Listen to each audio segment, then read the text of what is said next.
This is the Transformers Generations Studio Series from Transformers The Last Night, number 39, Deluxe Class Cogman. I picked up this figure at Our Toys. Here's a look at the packaging. Pretty cool. And since it is a repaint of The Last Night Deluxe Class Cogman, even the Photoshop image looks to be the same, we will be doing just a comparison video review of both figures. And here they both are out of packaging, and at this point in time I honestly don't know which one's better. At first glance I thought the Studio Series would be great. Then I look at the Last Night version and I thought, yeah, I do like the weathered look of it. They do look equally nice at this point in time, and hopefully at the end of the video we'll have a clear winner of which figure you should get or you feel is the better figure. So I am Cogman. Anyway, so the Studio Series Cogman comes with a backdrop diorama, which is exactly the same one we got with the Bumblebee 2-pack, Studio Series 24 and 25. The Studio Series 25 Deluxe Class Last Night Repack Bumblebee. It has the same diorama, and here is the instruction sheet of Studio Series Cogman. Basically the same one. I don't think they changed it. They probably rearranged the layout or whatever. Rest of the assortment. So let's look at the figures in detail. Let's start with the swords. The exact same mold, obviously. Both figures do retain the same Last Night figure mold. This is the Studio Series sword, and this is the Last Night sword. Obviously, Studio Series winning on this front. Has that silver paint on it, while the Last Night only has the black paint on the hilt and handle, and it's a gray plastic. So, Studio Series 1, Last Night 0. Okay, on to the figure, and they look great. I mean, no one figure stands out as like he's probably better, because for one thing, what I do like about the Last Night, I love the light gray color. It makes me feel like it's closer to the movie accuracy of Cogman. And if you remember in the movie, Cogman wasn't entirely dark gray and he wasn't entirely light gray, but he was more of like a gray armor, knight's armor, medieval knight's armor. And I thought that I kind of liked the light grayness of this particular figure of the Last Night, and I thought for a while that the Studio Series was a little bit too dark gray on that front.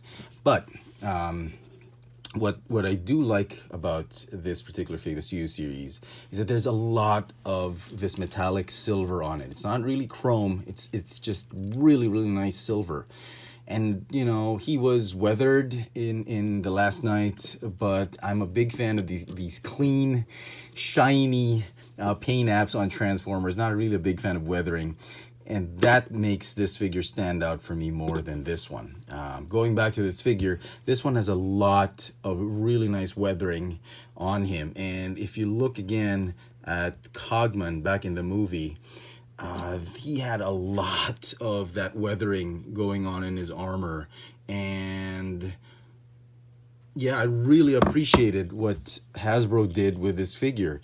In that centerpiece and his abdomen, you get to see a lot of that detail, about a lot of that weathering on him. It's like he's an old soul. He's really an old Transformer stuck on Earth. And I like that. I really like that. I think that's probably the best thing about this figure that trumps it over this one. Speaking of the Studio Series, on the other hand, he's got a cleaner look. You get that gold abdomen, just plain painted flat gold. A little bit mustard looking, no weathering on it. And as I said, I'm a big fan of those clean look, but the way they did this one, I thought the abdomen on this one looks far superior than this one. The chest on him, I think he's more accurate. I think there had to be a gold, and this was way too weathered. Not to say this was ugly, but I thought this is the weathering is on it was great, but that chest, I like this one more. So yeah, between silver and weathering, it's going to be very difficult to decide on that one. clean look or weathered look. And on the legs, you get to see more of that. And I think that gold on weathered gray, I think that's the closer look of Cogman in the movie rather than the clean silver. You get more of that on the shoulder right there. So yeah, paint apps aside, I think it's a tie. Depending on your preference, if you like the cleaner look, then definitely the Studio Series wins it. If you do like the old weathered look, then the Last Night version does win it. On to the head sculpt. If you remember in the movie, the head sculpt was I don't know, it was kind of like a Bumblebee and C-3PO combined. For some reason, I know I couldn't make of it, but it was an annoying character in some parts, but a jolly good character in a lot of parts, so he was okay.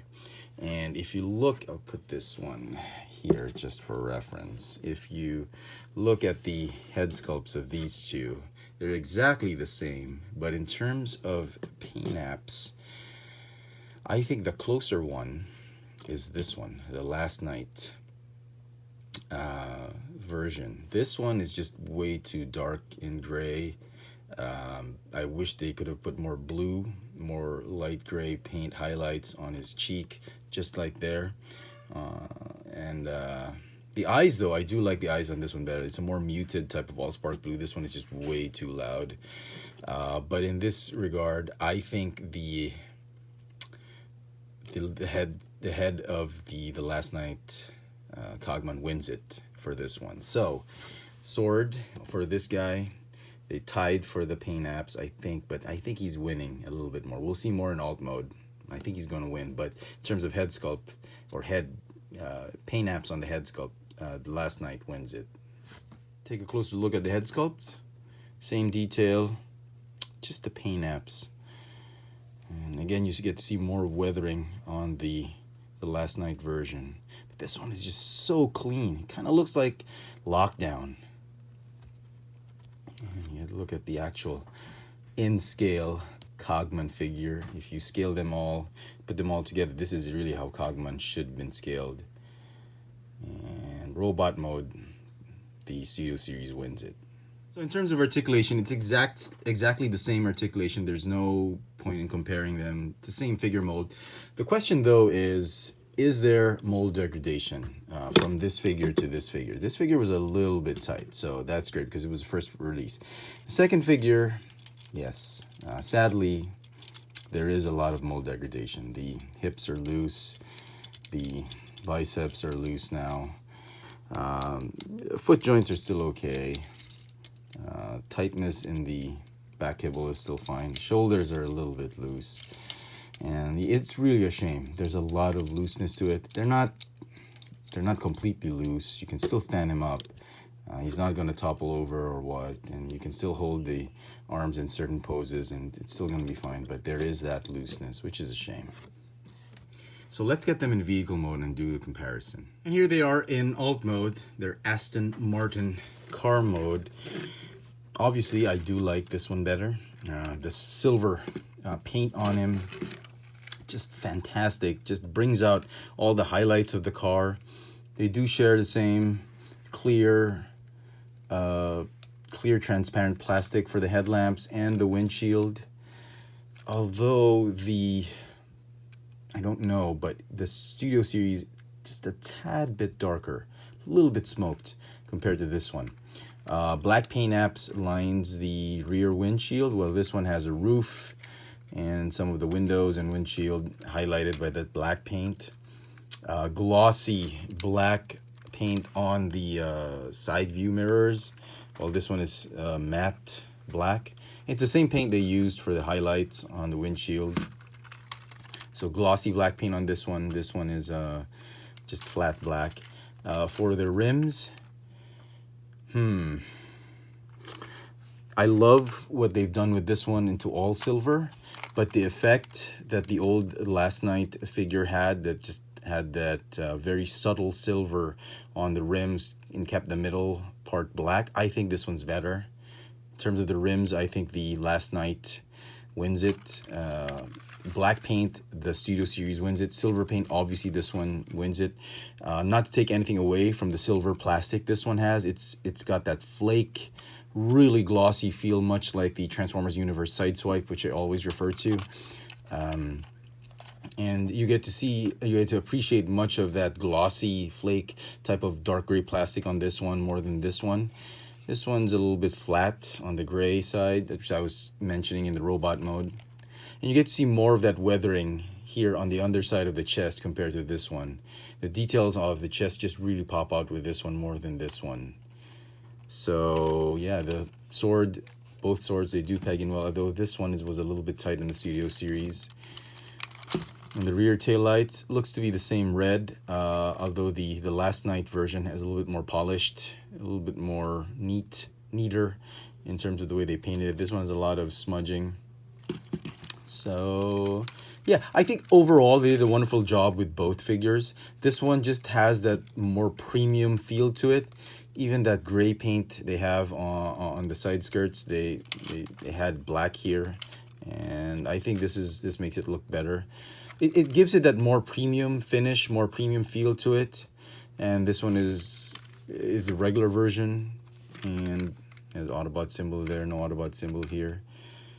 But again, like I said, both have their own merits, but in terms of the car mode or alt mode, I think the Studio Series wins it.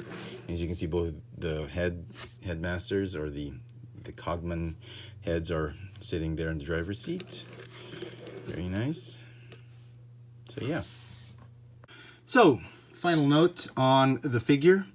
I think the clear winner is the Studio Series Cogman. I have my biases on the cleaner look on it. I love the silver paint on it. And overall, I think Hasbro and Takara Tomy did a wonderful job turning this mold into a premium version of the original mold. Now, having said that, not to take anything away from the first version. The first version has a lot of qualities about it in the fact that it is the first mold. The joints are very tight compared to this one. And I love the weathering paint scheme on the figure, which some might regard might make this figure a more accurate version of Cogman in the movie, despite not having a lot of silver. So, if you haven't picked up any Cogman yet, I suggest you pick this one up. This one is going to come up cheaper because this one, I believe, was very difficult to find. It didn't come out in some countries, and even in the Philippines, it never came out on retail. I had to get this one through hobby shops, and the prices are just very high for this one. So you don't need to spend an arm and a leg for Cogman. Just wait for this wave of Studio Series to hit retail, and you can get yourself a Cogman. And I think it's still the superior figure. Now, if you already have this figure and you're not really completing the Studio Series line, you just want one version of the Transformer for your shelf, whether it be a Studio Series version or the original version, like a Revenge of the Fallen or the Last Night version. It doesn't really matter to you in terms of scale or whatnot.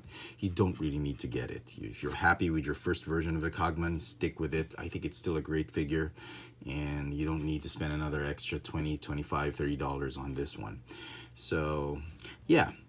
At the end of the day, it all boils down to preference, and I hope this video has shed some light on which Cogman figure you feel is best for you. And with that, I do hope you've enjoyed this little video review. This Cogman is again going to get a 10 out of 10, much like this one. This has been the Transformers Generations Studio Series number 39 from the movie Transformers The Last Night Deluxe Class Cogman. Thanks for watching.